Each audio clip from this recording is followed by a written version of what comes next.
સુરતના પાર્લે પોઈન્ટ સ્થિત hotel Marriott ખાતે કેન્દ્રીય જળશક્તિ મંત્રી સી.આર. પાટીલે પત્રકાર પરિષદ યોજી હતી। ચોમાસુ સત્ર દરમિયાન સંસદની કામગીરી, મહત્વના બિલો, રિવર લિંક પ્રોજેક્ટ અને સુરતની એર કનેક્ટિવિટી સહિતના મુદ્દે તેમણે કોંગ્રેસ પર આકરા પ્રહારો કર્યા હતા। ચોમાસુ સત્ર દરમિયાન સંસદની કામગીરી અંગે માહિતી આપવા કેન્દ્રીય જળશક્તિ મંત્રી સી.આર. પાટીલે સુરતમાં પત્રકાર પરિષદ યોજી હતી।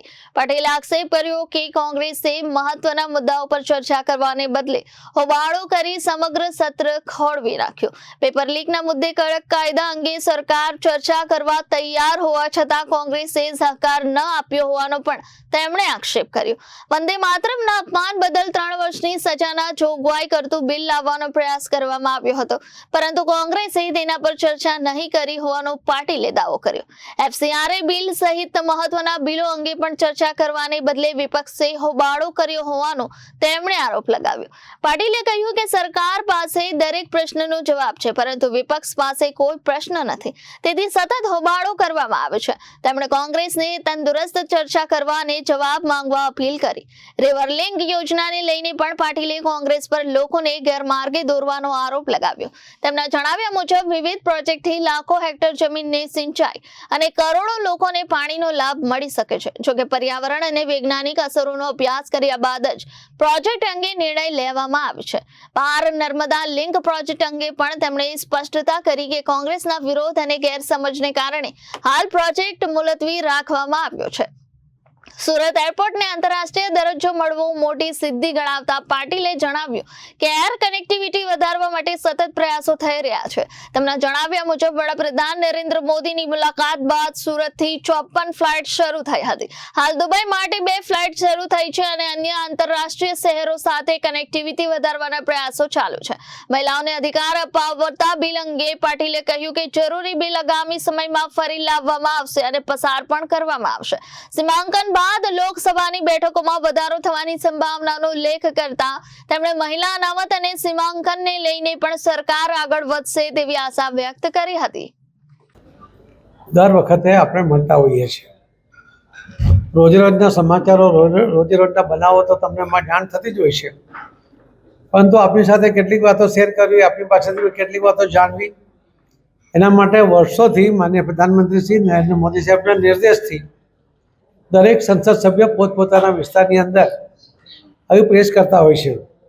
આજે પ્રભુભાઈ હાજર છે અને મુકેશભાઈ દલાલ આજે પ્રવાસમાં હોવાથી આવી શક્યા નથી, પરંતુ પ્રભુભાઈએ ખૂબ વિશેષ માહિતી આપની સમક્ષ મૂકી છે।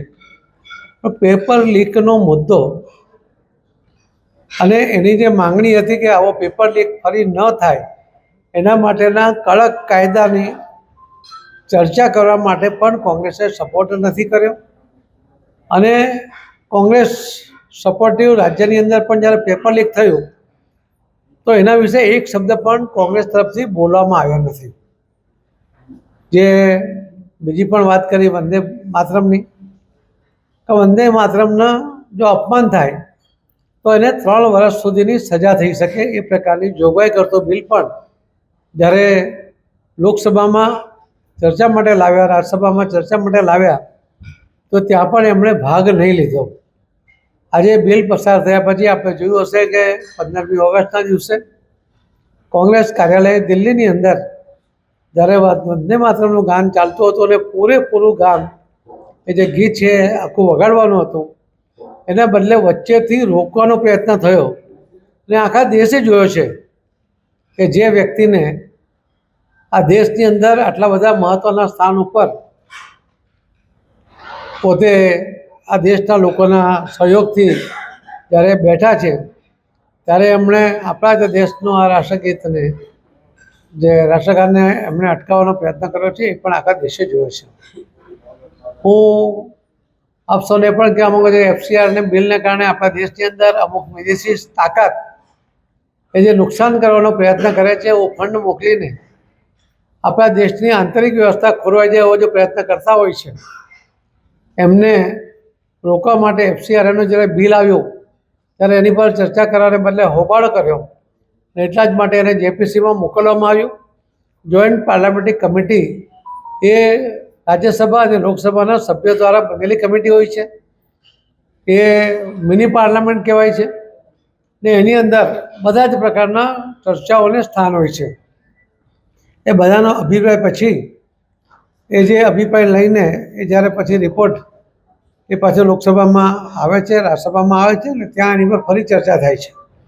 પણ આ મહત્ત્વના બિલને મંજૂર કરવાને બદલે એની પર લોકસભામાં કે રાજ્યસભામાં ચર્ચા કરવાને બદલે હોબાળો કરીને ફરજિયાતપણે એને જેપીસીમાં મોકલવાની ફરજ પડી છે. બહુ જ મહત્ત્વના બિલોને મોકલતા હોય છે, પરંતુ આ મહત્ત્વના બિલને ચર્ચાને બદલે જેપીસીમાં મોકલીને એને લેટ કરવાનો પ્રયત્ન પણ, કોઈકને સપોર્ટ કરવાનો પ્રયત્ન પણ કોંગ્રેસ દ્વારા કરવામાં આવ્યો છે. આવા અનેક બિલો, લોકો જે 12 બિલોની વાત માન્ય શ્રી પ્રભુભાઈ કરી છે, આવા બિલો એ હોબાળા વચ્ચે મંજૂર થયા, જરૂરી ચર્ચા વગર મંજૂર થયા, એ દુઃખદ ઘટના છે. Bureau report Janadesh news Surat.